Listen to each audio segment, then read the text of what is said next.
그래서 주님을 따라갈 수가 없게 되는 것입니다. 그러므로 우리는 육의 속성을 끊어버려야만 되는 것입니다.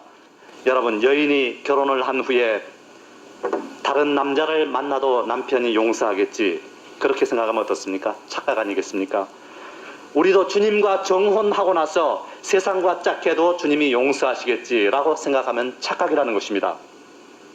예수님과 정혼한 성도들은 세상과 이혼해야 되는 것입니다.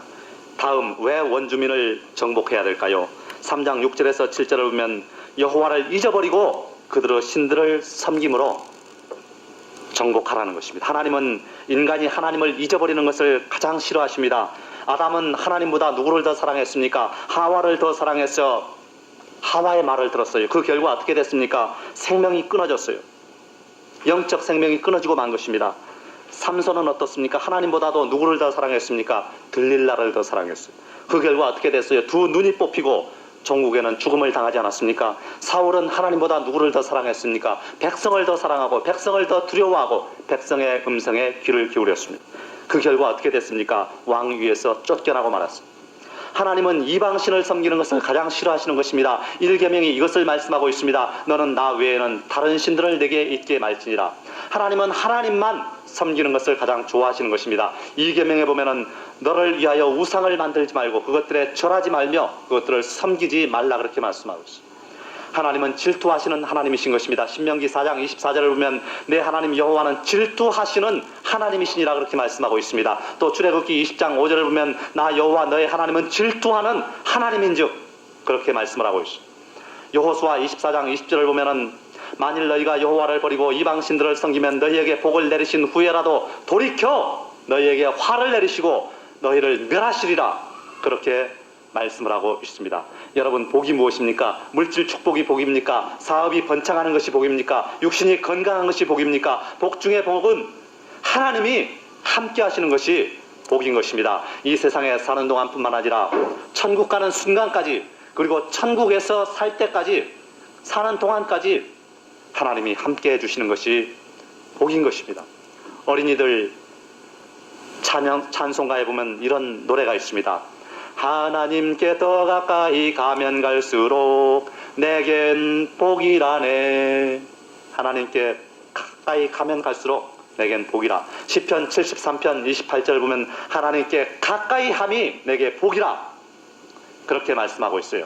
하나님께 가까이, 하나님이 지금 가장 가까이 우리 속에 와 계셔요. 이보다 더 큰 복이 어디에 있겠습니까? 로마서 10장 8절을 보면 말씀이 내게 가까워 내 입에 있으며 내 마음에 있다 하였으니 곧 우리가 전파하는 믿음의 말씀이라, 그렇게 말씀하고 있습니다. 말씀으로 오신 하나님이 우리에게 가까이 오시고 우리 마음 속에까지 오셨다. 이보다 더 큰 복이 어디에 있겠습니까? 또 성령이 우리 마음속까지 오셨다. 성령 하나님이 우리 마음속에 오셨다. 이보다 더 큰 복이 어디에 있겠습니까? 하나님께 가까이 하면 하나님께서 우리에게 구원을 주시고 복을 허락하여 주시는 것입니다. 그러나 이방신을 섬기면 돌이켜 화를 내리시고 멸하시리라, 지옥에 보내시겠다는 것입니다. 오늘날 수많은 사람들이 다른 목적을 가지고 교회에 출석하고 있습니다. 사업을 위해서, 선거에 당선되기 위해서, 자기의 위신을 위해서, 자녀들의 결혼을 위해서 대교회에 출석합니다.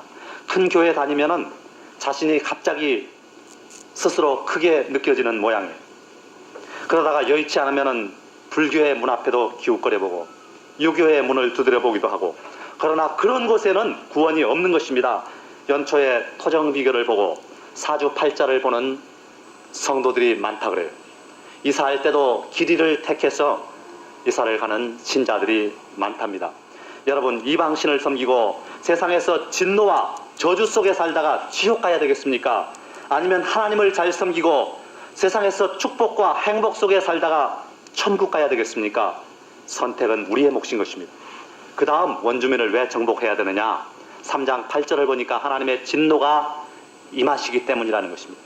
3장 5절에서 6절을 보면 이스라엘 자손은 마침내 가나안 사람과 헷 사람과 아모리 사람과 브리스 사람과 히위 사람과 여부스 사람 사이에 거하여 그들의 딸들을 취하여 아내를 삼으며 자기 딸들을 그들의 아들에게 주며 또 그들의 신들을 섬겼더라, 그렇게 말씀하고 있습니다. 이스라엘 자손이 가나안 원주민과 통혼하고 그들의 신들을 섬겼어요. 그 결과 어떻게 됐습니까? 3장 8절을 보니까 여호와께서 이스라엘에게 진노하사 그들을 메소포타미아 왕 구산 리사다임의 손에 파셨으므로 이스라엘 자손이 구산 리사다임을 8년을 섬겼더니, 그렇게 말씀하고 있어요. 하나님의 진노가 임한 것입니다. 택한 자가 하나님을 떠날 때에 하나님은 절대로 그냥 두시지 않습니다. 저희요, 세상에 취해가지고 쾌락과 돈을 쫓을 때 집에 도둑이 들었습니다.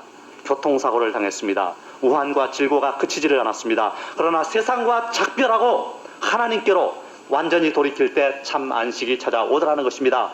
바다를 보십시오. 바다 밑에 몇 미터 밑에는 파도가 치고 물결이 출렁거리는 것입니다. 그러나 수십 미터 아래에는 안식이 있는 것입니다. 북한에 있는 사람이요, 참 배고프고 굶주리고 고생스럽게 살지만은 생명은 안전하지 않아요. 그리고 우리 남한에 있는 사람도 안전합니다. 그러나 휴전선, 철책 부근에서 얼쩡거리는 사람은 위험하죠. 언제 죽을지 몰라요. 사탄 품 안에 안겨있는 사람은 일시적이지만은 생존한 동안은 안전한 것입니다. 그리고 하나님의 품 안에 안긴 사람도 안전해요. 그러나 그 경계선 부근에 있어서 얼쩡거리는 사람은 위험해요. 언제 무슨 일을 당할지 알 수가 없는 것입니다. 우리는 담장 곁에 서 있는 감나무 이야기를 잘 알고 있습니다. 그 감나무에 열매가 열려서 익으면은 주인은 주인대로 안에서 따려고 때립니다. 그리고 길 가는 행인들은 행인들대로 밖에서 따먹으려고 때려요. 그래서 편할 날이 없는 것입니다. 매일 얻어 맞아야 돼요.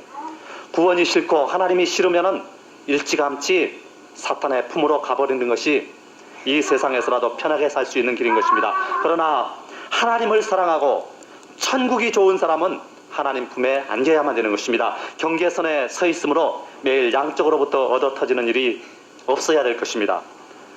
다음 세 번째, 그러면 원주민을 어떻게 정복을 할 것인가? 3장 9절에서 10절을 보면은 하나님은 온니엘이라고 하는 구원자를 세우셨어요. 이 온니엘이 바로 최초의 사사 아닙니까? 그리고 여호와의 신이 그에게 임하셨습니다. 그래서 하나님이 적을 온니엘에게 붙이셨어요. 우리에게도 예수라는 구원자를 주셨어요. 예수님은 십자가로 승리하신 분이신 것입니다. 우리에게도 여호와의 신 성령을 주신 것입니다. 우리에게도 원주민인 육의 속성을 이미 우리 손에 붙이셨어요. 승패는 이미 판가름 난 것입니다. 그러나 정복을 할 것인가 말 것인가 한 것은, 그 선택은 우리의 몫인 것입니다. 이것을 잊어서는 안 되는 것입니다. 그러므로 예수를 믿고 성령을 받으면 이러한 육의 속성을 이길 수가 있어요. 스가랴서 4장 6절에 보면은 이는 힘으로 되지 아니하며 능으로 되지 아니하고 오직 나의 신으로 되느니라, 그렇게 말씀을 하고 있습니다. 성령으로 육의 속성을 이기는 여러분들이 되시기 바랍니다. 혼탁하고 지저분한 공간에 빈 병이 있습니다. 이 빈 병 속에도 더러운 공기가 들어가 있어요. 이 병 속에 공기를 빼려면 어떻게 해야 될까요? 빨대로 가지고 풀어낼까요? 그 속에 물을 넣으면은 더러운 공기가 다 빠지는 것입니다. 혼탁하고 오염된 세상에 우리의 육신이 살고 있습니다. 우리의 육신 속에는 오염된 마음이 들어있어요. 육신 속에서 오염된 마음을 빼버리려면 어떻게 해야 될까요? 물을 자꾸 마시면 될까요? 성령을 받아야 되는 것입니다. 마스터키는 성령이에요. 모든 문제의 해답은 성령에 있는 것입니다. 나의 힘으로는 옛사람을 몰아낼 수가 없는 것입니다. 성령을 충만하게 받아야 돼요. 성령 받고 옛것을 쫓아내고 새 사람이 되시기 바랍니다. 고린도후서 5장 17절을 보면 그런즉 누구든지 그리스도 안에 있으면 새로운 피조물이라 이전 것은 지나갔으니 보라 새 것이 되었도다 그랬습니다. 새 사람 되는 여러분이 되시기 바랍니다. 네 번째로, 그러면 원주민을 누가 정복할 것인가? 누가 원주민을 정복할 수가 있겠습니까? 먼저 회개하는 자가 정복할 수가 있어요. 왜요? 원주민을 정복하려면 성령이 오셔야 되는데 회개해야 성령이 임하시는 것입니다. 그러니까 회개하는 자가 원주민을 정복할 수가 있어요. 사도행전 2장 38절을 보면 너희가 회개하여 각각 예수 그리스도 이름으로 세례를 받고 죄사함을 얻으라. 그리하면 성령을 선물로 받으리니. 회개하여 성령 받고 옛사람을 벗어버리고 새사람 되는 여러분이 되셔야 되겠습니다. 다음, 기도하는 자가 정복한다는 것입니다. 왜요? 그것은 우리가 할 수 있는 일이 아니라 하나님이 해주셔야 하는 일이기 때문인 것입니다. 사사기 2장 23절 보면 그 열국을 머물러 두사 속히 쫓아내지 아니하시며 쫓아내는 것은 하나님 소관이라는 거예요. 또 여호수아의 손에 붙이지 아니하셨음이 붙이는 것도 하나님의 뜻에 달려 있다는 것입니다. 하나님의 손에 달린 일이라는 거예요. 그러므로 기도하여 하나님의 응답으로 새 사람을 입는 여러분이 되시기 바랍니다. 그 다음 순종하는 자가 정복한다는 것입니다. 왜요? 이 원주민이라는 존재는 이스라엘 민족이 하나님 말씀에 순종하나 안 하나 시험하기 위해서 남겨두신 것이기 때문에 그렇습니다. 이 육신의 소욕이라는 존재도 우리 성도들이 하나님의 말씀에 순종하나 안 하나 시험하기 위해서 하나님이 남겨두신 것이기 때문이에요. 이는 이스라엘이 그 열조에 지킨 것 같이 나 여호와의 도를 지켜 행하나 아니하나 그들로 시험하려 함이라. 시험하기 위해서 하나님이 남겨두셨다는 거예요. 말씀을 순종함으로 순종의 본을 보이신 예수님을 닮아가게 되시기 바랍니다. 그것이 우리의 목적이요, 목표요, 소망이요, 우리를 향하신 하나님의 뜻인 것입니다. 오늘 최초의 사사로 세움을 받은 온니엘은 누구를 상징하고 있습니까? 우리의 구원자로 주신 예수 그리스도를 상징하고 있어요. 또 동시에 성령을 받아야 이길 수 있고 성령을 받지 않으면 못 이기는 우리를 상징하고 있는 것입니다. 오늘날 시대가 무척 혼탁합니다. 성령을 모시지 않으면 하루도 견딜 수 없고 한 발자국도 안심하고 걸을 수 없는 세상이에요. 여러분, 공예배를 왜 주일날 드리고 나서 월화 쉬었다가 수요일날 드리고 또 목요일날 쉬었다가 금요일날 드리고 또 토요일 쉬었다가 주일날 드리고 그렇게 하는지 아십니까? 이것은 영적인 컨디션을 유지하기 위해서. 그러나 오늘날은 이것이 안 통해요. 매일 기도해야 되고 매일 성경 읽어야 되고 그래. 왜냐? 시대가 너무 악해졌기 때문에. 저는 매일 답답한 체험을 한 적이 있습니다. 그래서 이것이 죄 때문인가 생각해 봤는데 그것도 아닌 것 같아요. 이것 하나님께서 주신 사명을 감당하지 못했기 때문이 아닌가 이렇게도 생각해 봤지만 그것도 아닌 것 같아요. 그런데 새벽 기도를 하면은 하루가 거뜬하더라는 것입니다. 또 성경을 하루에 한 장 이상을 읽으면은 하루가 거뜬하더라는 것입니다. 시대가요, 매일 기도하지 않으면 견딜 수 없도록 악해졌어요. 매일 성경을 읽지 않으면 견딜 수 없도록 악해진 것입니다. 그리고 여러분, 자신의 기도의 분량을 채워야 돼요. 로마서 12장 3절을 보면 하나님이 사람에게 분량대로 믿음을 주셨다고 말씀하고 있어요. 그런데 우리가 경험상 알 수 있는 것은 기도에도 자신의 기도할 분량이 있다는 것입니다.